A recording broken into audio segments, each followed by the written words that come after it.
शाम दोस्तों, आस्तिक कहानियों में आपका स्वागत है। वैशाख मास महत्तम 20वां अध्याय। श्री कृष्ण भगवान ने की जय। व्याध कहने लगा, हे ब्राह्मण, परमेश्वर ने करोड़ों जीव रचे हैं। इनके भिन्न भिन्न कर्म और अनेक सनातन मार्ग हैं, और इन सब का स्वभाव एक सा क्यों नहीं, यह जानने की मेरी इच्छा है। आप बताइए। यह सुन शंख मुनि कहने लगे, रजोगुणी, सतोगुणी, तमोगुणी 3 प्रकार के जीव होते हैं। इनमें रजोगुण कर्म करते हैं। इनकी बुद्धि पाप पुण्य मिश्रित होती है। किसी कामना के निमित्त अन्य देवता के समर्पण होते हैं। अतः यह पाप और पुण्य दोनों करते हैं, जिनसे स्वर्ग और नरक दोनों को भोगकर संसार में बार बार जन्म लेते हैं। तमोगुणी तमोगुण के कर्म करते हैं। वे निष्ठुर निर्दय देवताओं का पूजन करते हैं और सबसे द्वेष रखते हैं, जिससे बहुत दुखी रहते हैं। राक्षसों से लेकर पिशाच तक सब तामसिक गति को पाते हैं। सतोगुणी सतोगुण कर्म करते हैं। ये धर्मशील, दयावान, श्रद्धावान, पराई निंदा न करने वाले तथा कामना रहित होते हैं, जिससे ऊर्ध्वलोक को जाते हैं। संसार में कभी कभी इन गुणों में विषमता भी हो जाती है। इसी कारण ऊंचे नीचे कर्म करने से सुख दुख अभाव पाते हैं और प्रकृति का कभी नाश नहीं होता। अपने अपने गुणों से कर्मों के फल भोगने पड़ते हैं। पूर्व काम विष्णु भगवान में कोई विषमता नहीं। वे उत्पत्ति, पालन और संहार समान भाव से करते हैं। व्याध कहने लगा, हे मुनि, पूर्ण भोग वाले मनुष्यों की मुक्ति कब होती है? सृष्टि काल या अंतकाल अथवा स्थिति काल में? और इनके काल में मर्यादा कितनी है? तब शंख बोले, 4 सहस्त्र युग ब्रह्मा जी का एक दिन और इतनी ही एक रात्रि होती है, जो मिलाकर ब्रह्मा का एक दिन होता है। 15 दिन का एक पक्ष और 2 पक्ष का एक मास और 1 मास की एक ऋतु, 3 ऋतुओं का एक अयन होता है और 2 अयन का एक वर्ष होता है। इसी प्रकार ब्रह्मा जी के 100 वर्ष व्यतीत होने पर ब्रह्म कल्प पूरा होता है। वही प्रलय का समय है, ऐसे देवताओं का मत है। प्रलय 3 प्रकार की होती है। एक मानव प्रलय, जो मनुष्यों का अंत होता है। दूसरी दैनंदिन प्रलय, ब्रह्मा जी के दिन की समाप्ति के समय होती है। तीसरी ब्रह्म प्रलय, जो ब्रह्मा जी के लय के समान होती है।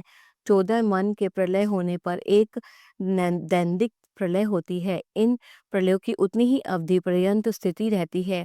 मनवंतर प्रलय में भूर्भुवः स्वः तीनों लोकों का लय होकर चेतन जीवों का ही नाश होता है, लोगों के स्वरूप का नहीं।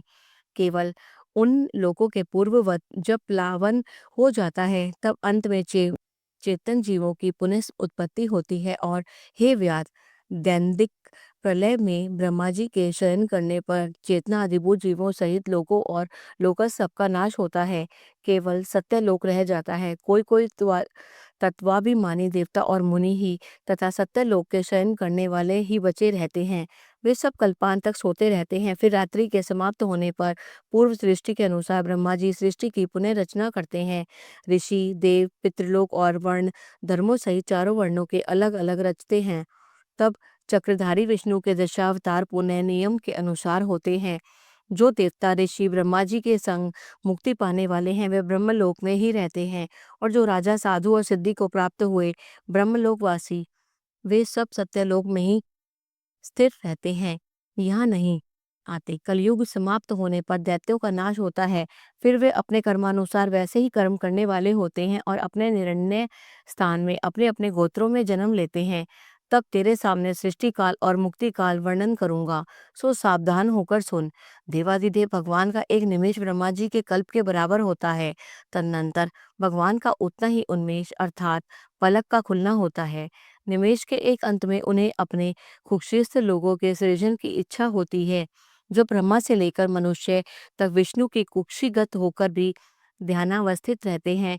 उन्मेष के प्रथम भाग में चतुर्व्यूहात्मक विभूषणागुण्य होकर व्यूह में स्थित वासुदेव से ब्रह्मा को सायुज्य मुक्ति देकर महाविभूव तत्पश्चात महात्माओं को तत्व ज्ञान रूपी सारूप्य मुक्ति देते हैं। किसी को समीप मुक्ति देते हैं तथा कि अन्य मनुष्य को सालोक्य मुक्ति देकर अनिरुद्ध रूप में संपूर्ण स्थित लोकों का अवलोकन करते हैं।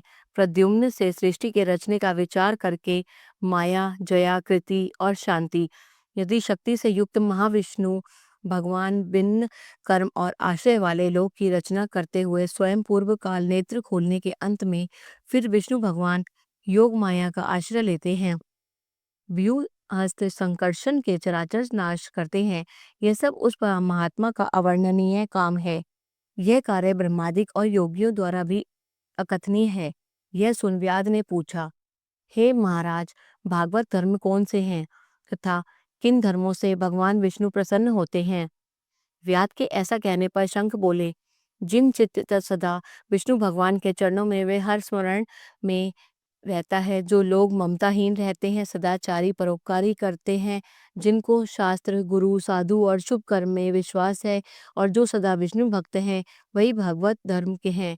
सब देशों में घूमना, सब कर्मों को करना और धर्मों को सुनना, परंतु चित्त को विषय में रखने वाले कुछ भी नहीं कर सकते। कामना रहित होकर श्रद्धापूर्वक जो विष्णु संबंधी धर्म किए जाते हैं, वही भागवत धर्म है। इस लोक में और परलोक में सुख देने वाले और क्षीर सागर में लक्ष्मी जी को भगवान ने वैशाखोक धर्म बतलाए हैं।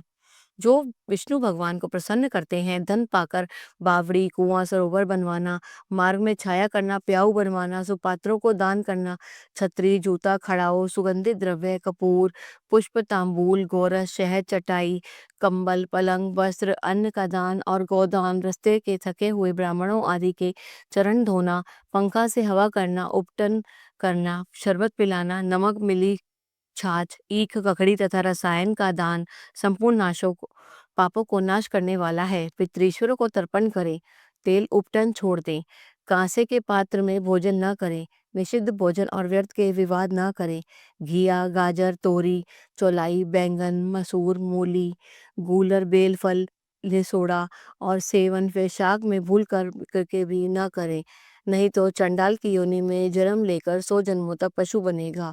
मधुसूदन भगवान की प्रसन्नता के लिए प्रातःकाल स्नान कर विष्णु भगवान की प्रतिमा बनवा, वस्त्र आभूषणों से सुसज्जित कर नित्य कर्म करके पूजन करे और वैशाख महात्म की कथा मन लगाकर सुने तथा ब्राह्मण को भोजन कर दक्षिणा सहित प्रतिमा ब्राह्मण को अर्पण करें।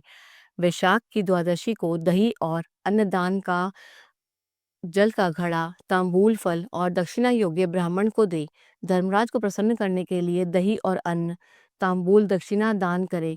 पहले दही और अन्न से पितृश्वरों के तृप्ति को अक्षत दे, फिर गुरु और विष्णु को दे और यथाशक्ति गौदान कर वैकुंठ प्राप्ति की निमित्त भगवान विष्णु से प्रार्थना करें।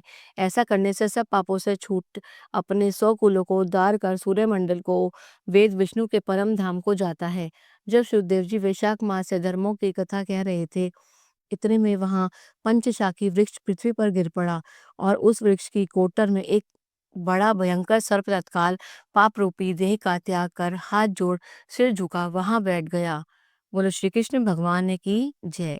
21वां अध्याय संपूर्ण।